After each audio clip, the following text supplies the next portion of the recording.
y'all, welcome back to Old Fashioned Southern Cooking.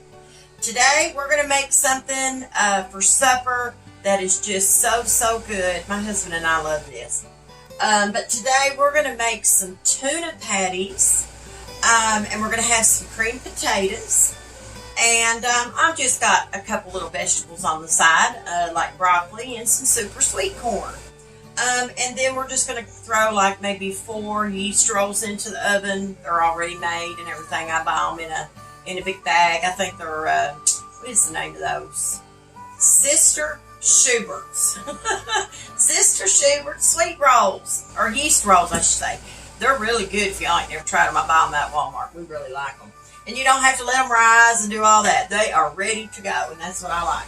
So anyway, what I'm going to do is I'm going to tell y'all everything you're going to need to make this stuff. So give me just a minute.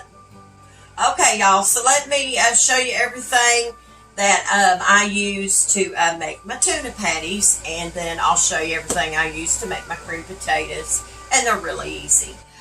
But for my tuna patties, I use 4 cans of tuna. And this is chunk light tuna in water. Some people prefer it in oil, but we like it in water. And I buy my tuna out at Aldi's, and I think they have some of the best tuna I think I've ever eaten, and it always looks really good. So that's what I buy. Now remember, the more tuna you use, the more ingredients you're gonna have to put in it, okay? But for 4 cans, well actually y'all, anywhere between 4 to 5 cans of tuna, what I use is I use 1 sleeve of the Townhouse Crackers. You can use saltine crackers as well. And then I use just a couple of eggs. And we're going to cut this onion up. But now, of course, I'm not going to use this whole onion. This is a good sweet onion. So we'll probably use about half of this in our tuna patty batter. And then I just use some seasonings. Black pepper, garlic powder, and I use some onion powder, and I forgot one ingredient. I do add a little bit of the smoked paprika. I don't add a whole lot of that because it can be loud. So I'll get it down here in just a minute. Now, y'all, I want to tell you, there's some things, a couple things I don't have out here, but when we need it, we will get it out. So I think that is it for the tuna patties. And then for the creamed potatoes, you are just going to need either some Idaho potatoes, that's what I use, and y'all, as far as telling you how many, I'm going to say these are maybe medium-sized potato, and it all depends on, because there's might be some bad spots in these. I've had them for just a little bit, and you know how potatoes do. If you don't use them up right away, they start getting a few bad spots. So by the time I'm cutting these to get them cut down or whatever and take the bad spots out of them, there might not be as many. So I've got 3, 4, 5, 6, 7, 8. But anyway, I have got 8 potatoes here, and these are just the Idaho potatoes. You can use russet, you can use the gold potatoes, the white potatoes, you can use red potatoes, whatever kind of potato that flips your fancy, that's what you need to use, okay? It doesn't really matter. And then you're going to need some self-rising flour. And when we get our self-rising flour, when we start to use our self-rising flour, we're just making up a little roux, kind of like I do when I make gravy. But the only difference in this roux and my gravy's roux is you will need to use 1 stick of butter. And you're not going to brown this roux, though. This roux needs to be a white, okay, instead of like a brown roux for... instead of like a brown roux for gravy, okay? And then you're going to need just, if you want to add salt, you can do that. I usually don't use or add any extra salt in my recipes. Most of you probably know that. But I will use a little bit of pepper in it. And 2 cups of milk. Did I say that? I don't remember, y'all. Lord have mercy. My mind's going, I think, sometimes. And we're just going to use this little dish to put them in. This is just a little casserole dish. That's what we're going to use to put them in. What we're going to do first, though, is we're going to get our potatoes peeled so we can have them peeled and ready to go, and we'll get them in my big pot I'm using to boil them in. I just use my Dutch oven. And we'll get them in there and get them over on the stove, and then we'll start draining our tuna and getting our tuna patty batter made up for that, okay? And I just fry my tuna patties in canola oil, but you can use butter, you can use Crisco shortening, whatever you want to use. I've got some Crisco shortening, but I don't think I'll use that today. I'll just use the canola oil.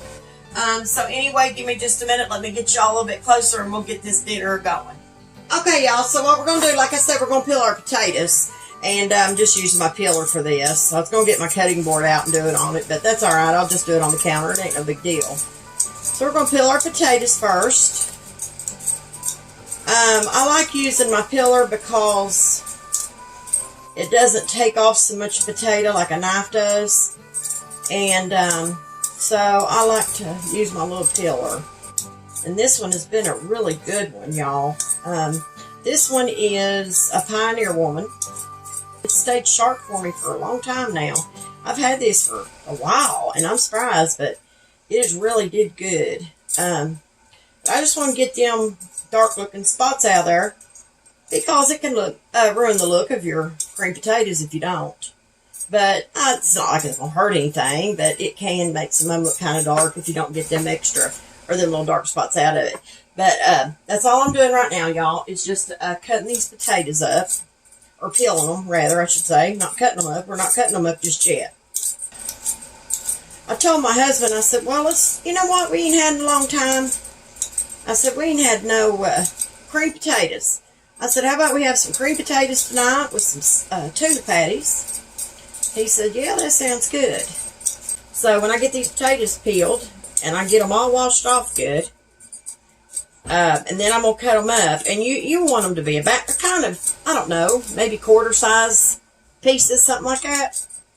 And so as soon as I get these done here, I'll be back. And then I'll show you what we're going to do next. Give me just a minute. Okay, y'all, when I say quarter them, I mean, I'm going to tell you right now, they're all not going to be exactly the same size. But when you make creamed potatoes, you want to make sure that you keep them a pretty good size. Because if you don't, they can actually dissolve in your water. Potatoes, when they boil, they can actually dissolve like that in your water. Some of them can't. So what I do is I cut them in half. And then I maybe will just kind of cut this one into another half. Like I said, they're not all going to be the same, but you kind of want something kind of like that when you make creamed potatoes. But like this one's a little bit too big, so we'll just cut that one down. And that'll be fine, that size. They don't have to be perfect because they're not going to be. So it doesn't really matter. So that's all you're going to want to do here is just cut your potatoes and just keep them, you know, like I said, keep them with some kind of, you know, make sure they're big enough, but you don't want them huge, you know, but you want them decent. So I'll put it that way. So when I get done doing this, I'll be back and then we'll move on to the next step. Okay, y'all, I brought you back just to show you here. What I'm going to do, go ahead and put your potatoes in your pot because that way you know about how much water to put in it because you want to cover them.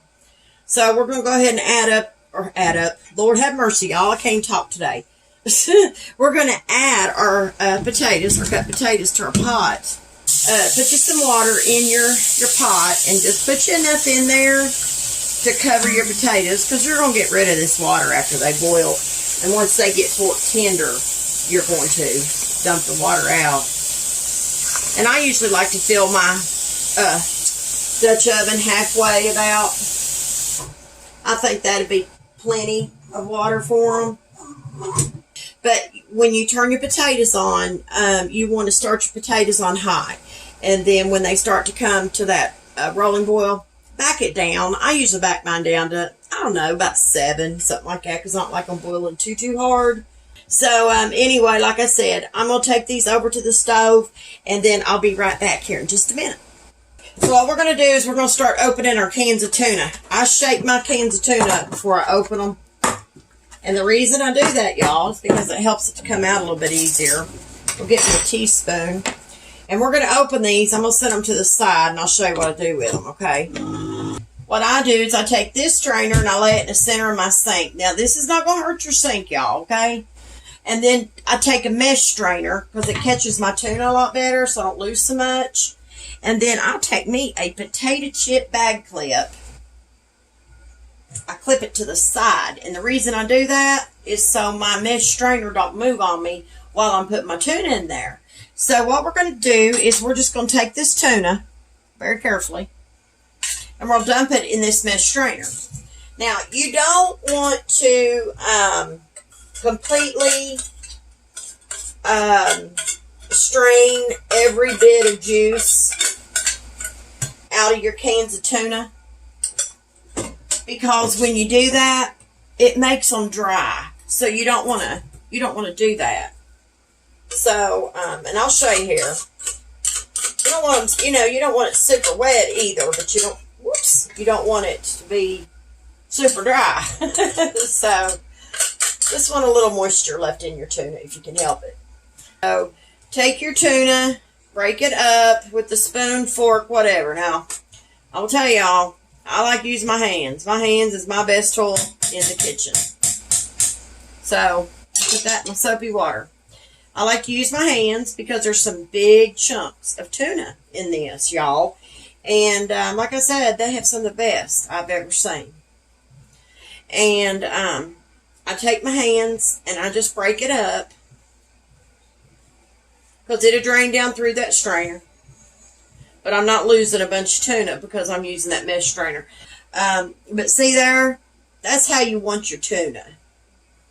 You don't want to ball it up in your hand and squeeze it because you'll make it super dry. But I'm going to leave it sit there just for a minute, y'all. And then I'll be back and we'll go ahead and get this transferred to a bowl. And we'll start making up our tuna mixture. And I'll show you how I do mine. And with our seasonings and our onion and everything. But we're going to have to get that onion cut up. So anyway, I think what I'll do while this is sitting over here, I'll just bring you back over to the other side and we'll go ahead and get our onion done, okay? So give me just a minute. Okay, y'all, we're going to take this sweet onion and we're going to cut this up. Like I said earlier, we're not going to use this whole onion, okay? We're just going to use probably about half of it. And this is a good sweet onion. So I'm going to take this onion and I'm going to rinse it off.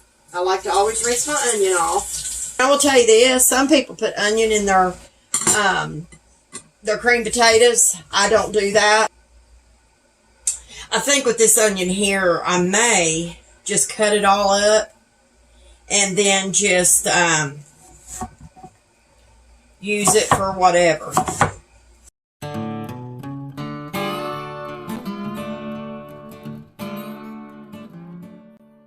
And I'm going to use probably about this many of them in our tuna mixture. So I'm going to take these and I'm going to put them over here in this bowl. And I'll probably have to have another little bowl to store the rest of them in. Let me move this out of the way. And I'll get my tuna put in the bowl. And then we'll start getting everything put into our tuna. So give me just a minute. So I've got my tuna transferred over here into a medium-sized bowl. And we're going to go ahead and start seasoning this. And we'll add our eggs, our crackers, and everything here in just a few minutes. So what I start with is I take me some black pepper. Okay, now these seasonings are totally up to you all, how much seasoning you'd like in something like this. I can't really give you an exact measurement on it, okay? Just season to your taste and what you and your family like, okay? So we're going to go ahead and add some black pepper to it.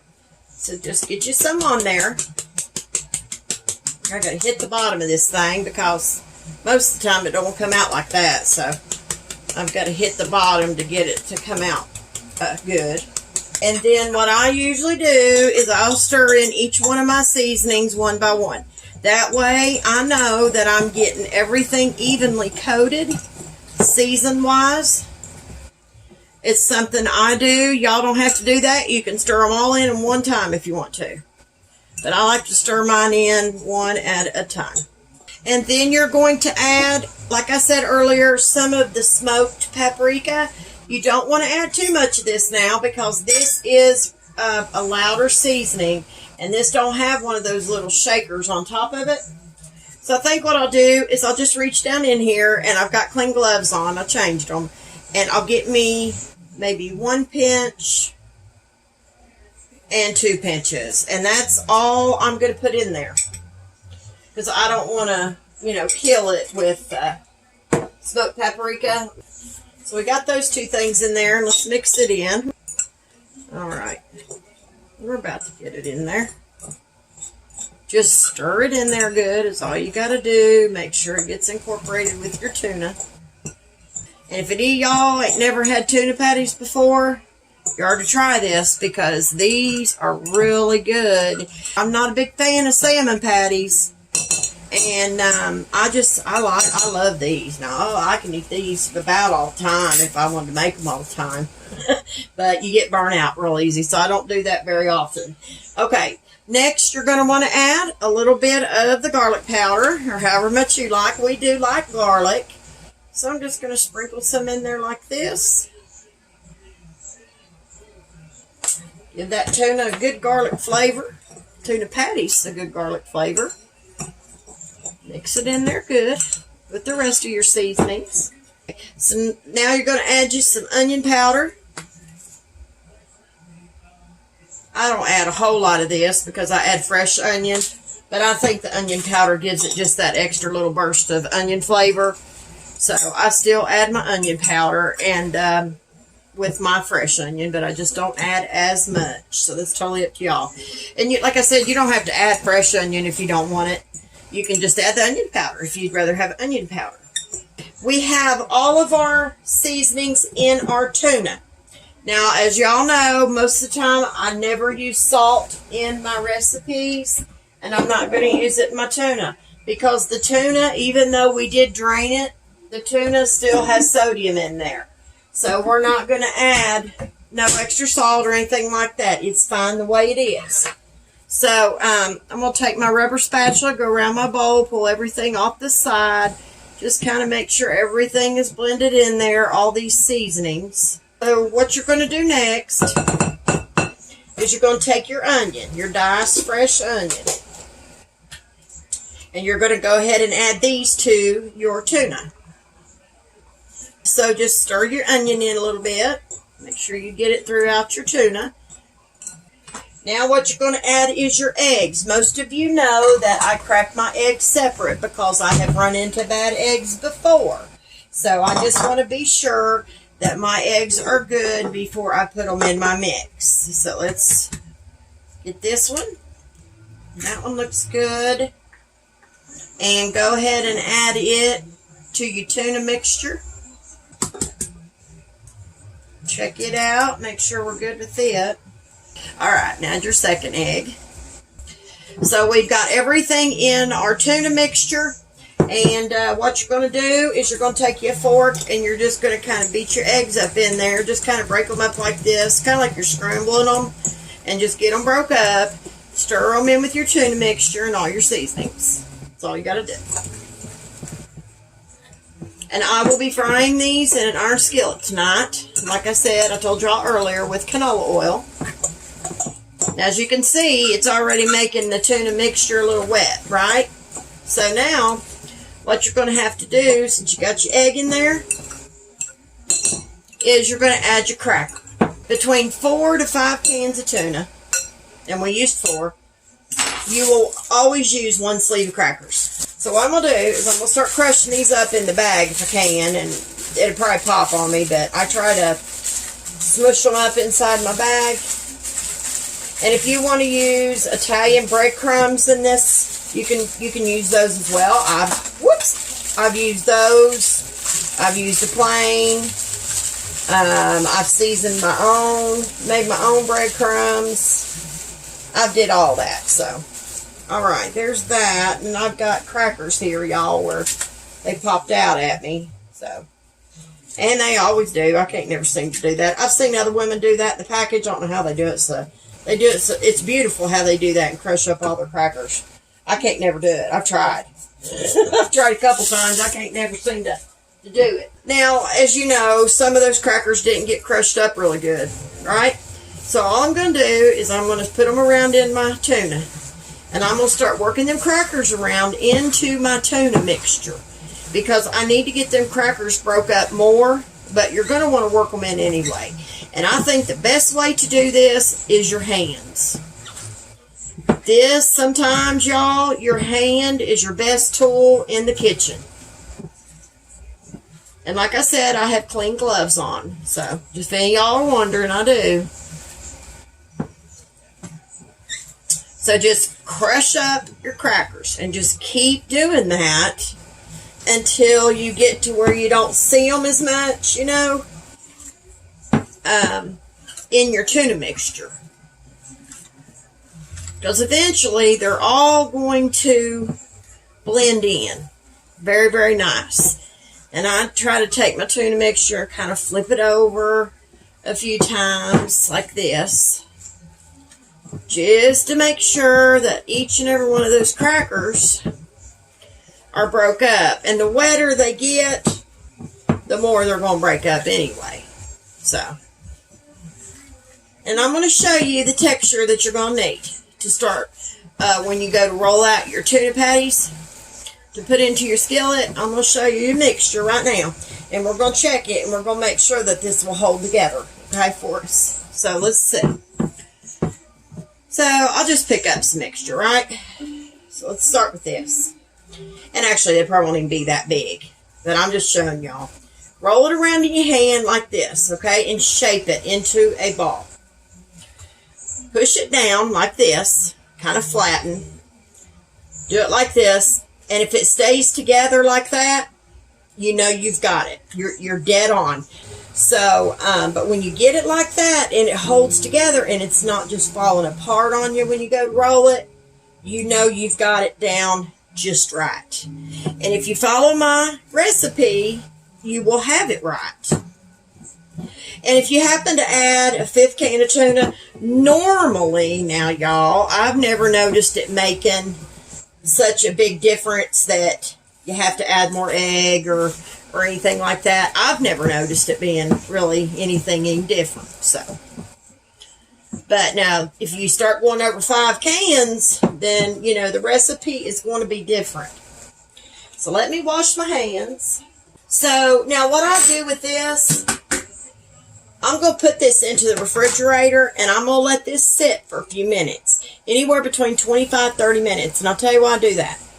Because when you let it sit like that, your seasonings will, they'll just blend in with your tuna good, and it just gives it a little bit better flavor. Almost kind of like you're doing a marinade in a way. I just like to let my seasonings just kind of blend in a little bit, just for a little bit. Like I said, 25-30 minutes is really all you need. But if you've got the extra time and you want to make this up in the morning or something and then put it in the refrigerator until dinner time and then use it that way, that is really nice. I mean, it will really make them taste good when you can do it early like that. But I got a late start today. Sometimes I'm just a little lazier than other days.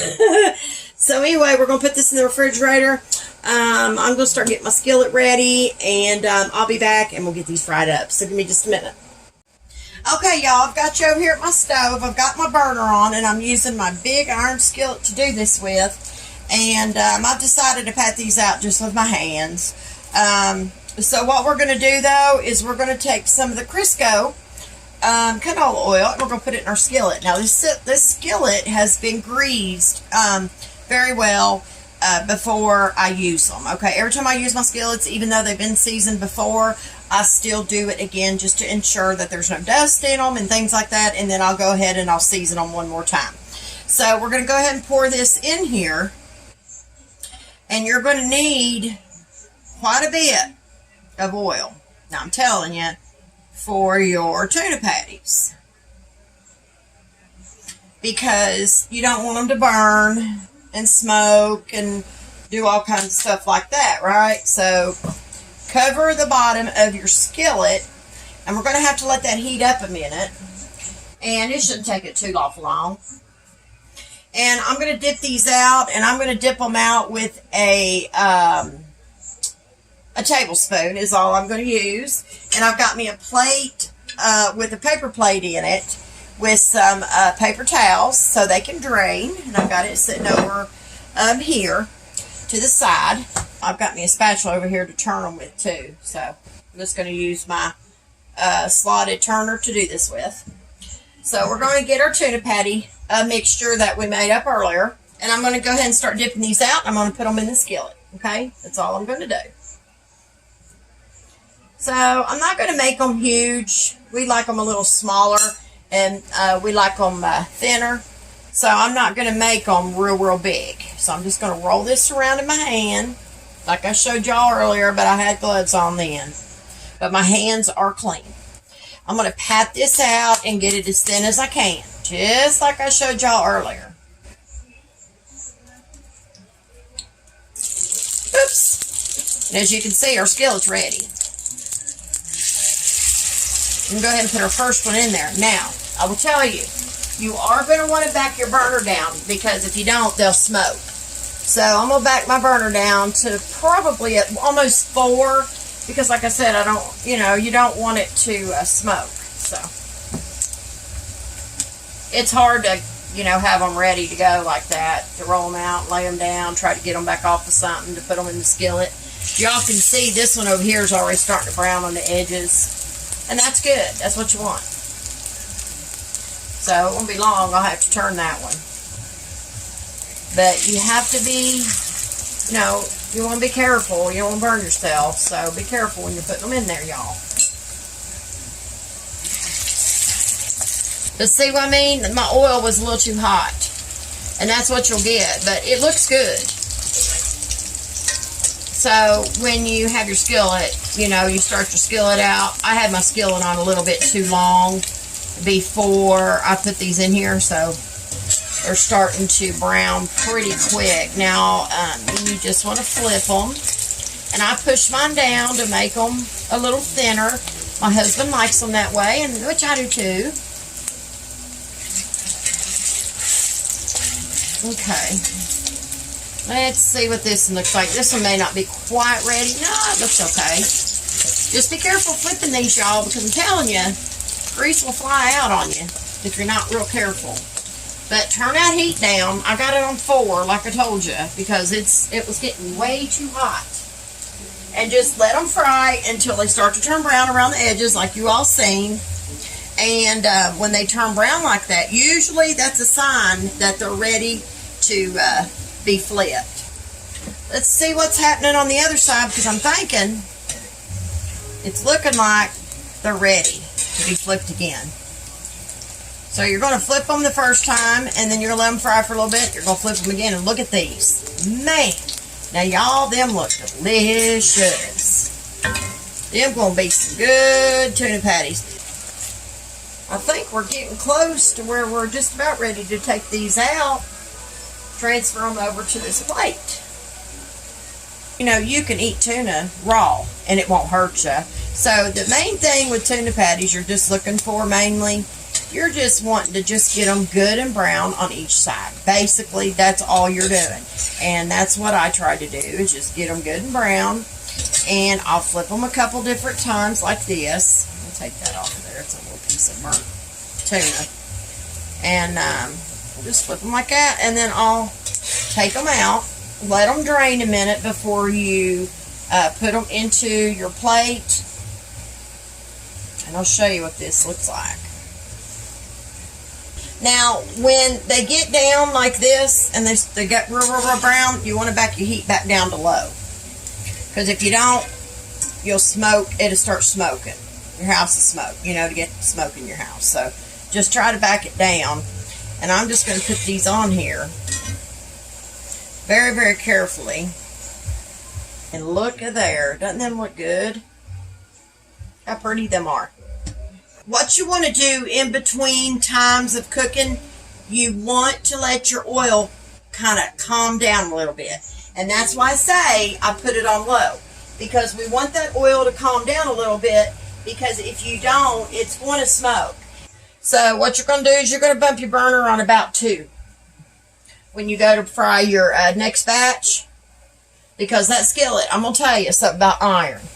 Iron gets, sometimes it takes it a while to heat up, but when it finally does, it gets super duper hot. So I would recommend that you only turn your burner on 2 when you go to put your next batch in.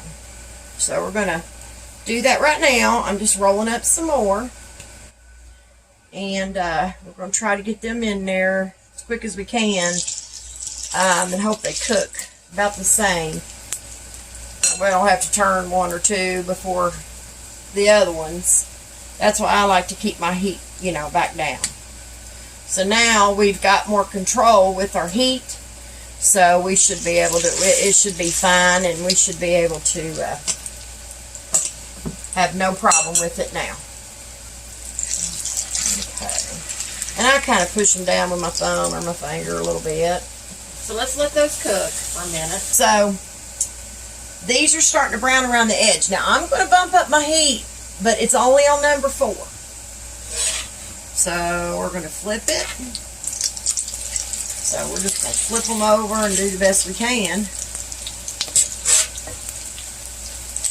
We are going to flip these, flip them over on another one so they don't splash out too bad on you. As you can see, we haven't had to add, come on now, get on there. We haven't had to add any more oil, and I'm not going to right now at this point because I think we got plenty. Now, you're going to need to back your heat back down. So back it back down to 2, at least. Because as I stated, we don't want this oil to start to, smoke real bad. But these are on their way out. So these are just about done. I can tell by looking at them. They're nice and brown and crispy, just like we like them. And we're going to go ahead and back our burner down to low again. And we're going to take these off. Because if you start seeing them barely smoke a little bit, that's a good sign that it's time to take them off. And just let them drain. And they'll drain in the on the paper plate too. So, and we're using canola, so it's not a big concern. Canola's not, really bad for you, they say. So that's what my doctor says anyway. I'll put it that way. But each to their own that way, right? There you have it, y'all. There's the tuna patties, and don't they look pretty? And we still have another batch or two, maybe one batch to fry. So anyway, I will be back here shortly.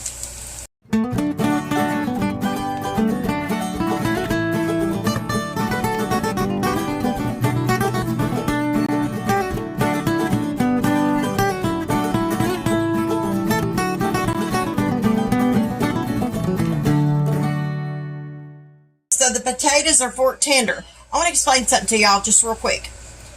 Everybody's fork tender is different, okay? Some people, when they say fork tender, they can just stick the potato like this, and if it goes in it, they consider that fork tender.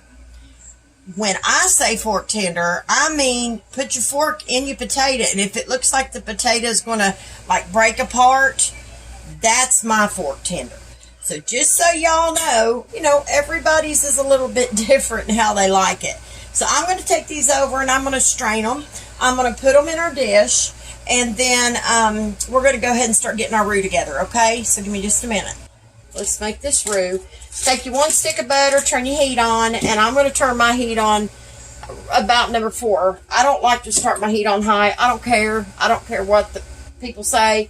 I don't like to start my heat that high, because to me it just burns things. So I just don't, I don't like to do that. But what we're going to do is I'm going to cut this butter into chunk-sized pieces. And we're going to go ahead and add this to our pot. And we're not going to, when this melts, we're not going to add a bunch of flour. You don't want to add a bunch of flour at one time, because you may get too much. So I've got some flour over here in a bowl. And I just dumped some out in here. I can't really tell you how much that is. But I got a couple cups of milk. I got 2 cups of milk. And the butter is melting. And I take me a whisk and just kind of whisk it around in there a little bit. Help it along. Let it melt. But you have to get your butter melted completely first before you add anything to it. We have got our butter melted. Now, here's what you want to do. Make sure your heat is down. And we're going to add some flour to this. but we're not trying to brown this. Just add a little bit of flour at a time. You don't want to over add your flour. We can always add more if we need to. See there? Stir that flour in. Blend it in really good. Okay? And then I'm going to back my heat on down because it doesn't need to be that high for this. Now see, to me, that's starting out to be a good color and a good texture for my roux, for my potatoes. Okay, so I'm just going to continue to stir this. I know it looks a little thin, but that's how I like ours. So we're just going to continue to whisk, whisk, whisk, whisk. That's important. And you want to keep your heat low. Now's when I add a little bit of the black pepper. And if there's anything else you want to add, salt, you can go ahead and do that at this point. Then I'll whisk it in. See there? That's what you want for your roux, right? Just keep whisking it in. I don't know. Let's add maybe just a pinch more of flour, not much, because you don't want to get too much, like I said. Sometimes it takes just a little bit at a time, adding a little bit at a time of your flour. Now we're going to add just a little bit more.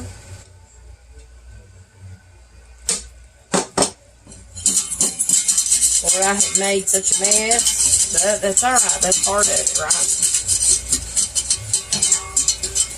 Okay. I think that's good as far as the roux goes, and I know I'm making the awful racket it was. What we're going to do is we're going to bump our heat on 4. Now what you're going to do is you're going to take your milk and you're going to whisk it in as you pour, a little bit at a time. We might need to turn our heat up, but we're not going to add it all at once yet.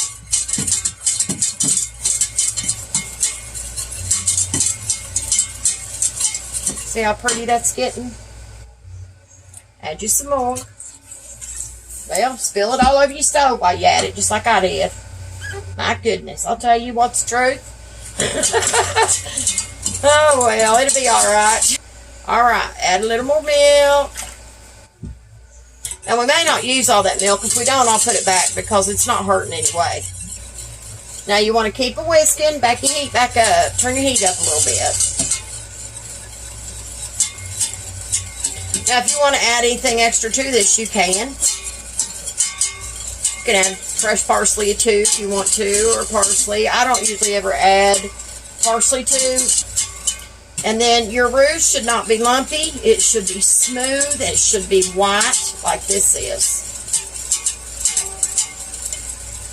And you about have to judge with your milk, y'all, because you got to judge on your potatoes how much potatoes you got.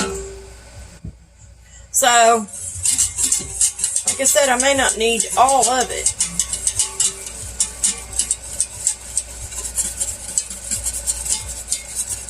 I don't know, I'm thinking maybe I might need to add some more black pepper, but I don't know. Just a little bit. We do like pepper, so we're going to add just a little more pepper. Whisk it in.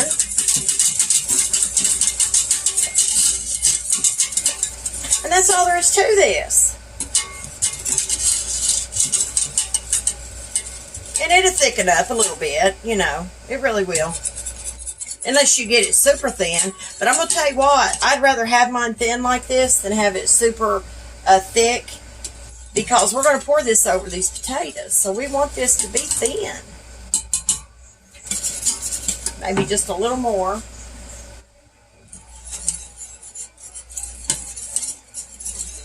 see what that does. Look at there.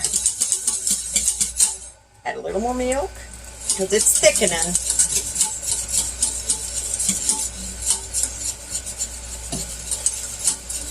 I may actually use this milk by the time it's over. I'm going to turn my heat off because I'm thinking we're good with this. And this is just the way I make mine. I'm going to leave it sit here a minute and let it simmer on the burner that I turned off. I'll let it simmer for just a minute and it'll be fine. So all this extra flour I can put back in the milk. I'm not going to need it because this looks like it's a good consistency for them. So we'll just leave it as it is. So anyway, I'm going to put these potatoes in this dish, and then I'll try to bring y'all over here, and then I'll pour this over top of it. And then that's going to be it, y'all. That's it. That's the end of it. And it's been a little long, but, you know, sometimes certain recipes like that is, and that's the way it works at times. Okay, y'all, we're going to pour these potatoes into this little dish. And I just take them and do this, because if you fool with them too much, you know, because I get mine pretty tender, if you fool with them too much, they'll fall apart. So you don't want to do that. Okay, so we're going to take our roux that we made, and we're going to take these potatoes. Like I said, just shake them. It'll come down, or they'll level out. I'm trying to get the right words tonight, y'all, but I just ain't doing good. Take your roux, and all you're going to do is pour this on top of your potatoes. And now it's a gravy. That's what I say. And look at that. Doesn't it look yummy? See there, y'all, the consistency? That's just the way that we like it. So I'm going to try to show y'all this, if I can, without getting in front of the camera. So let's pour this on here. We're going to push these potatoes down in there, because they're going to have to be. So, okay, here we go. Yum. Check that out.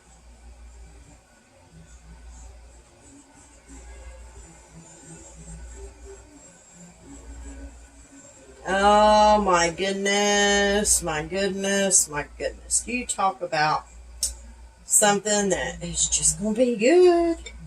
Okay, I'm going to scrape my pan, and nothing stuck, nothing burned. So we are in good shape. And the consistency of the roux was perfect. And I'm sorry I couldn't help y'all out any more than that. It's just something, it just takes time. When you're making this, it takes time. It really does. There is our creamed potatoes, y'all, and they look so good. Man, gosh, I cannot wait. Anyway, y'all, there is our creamed potatoes, and look at them, and don't they look really good? I'm very happy with the consistency of those creamed potatoes tonight.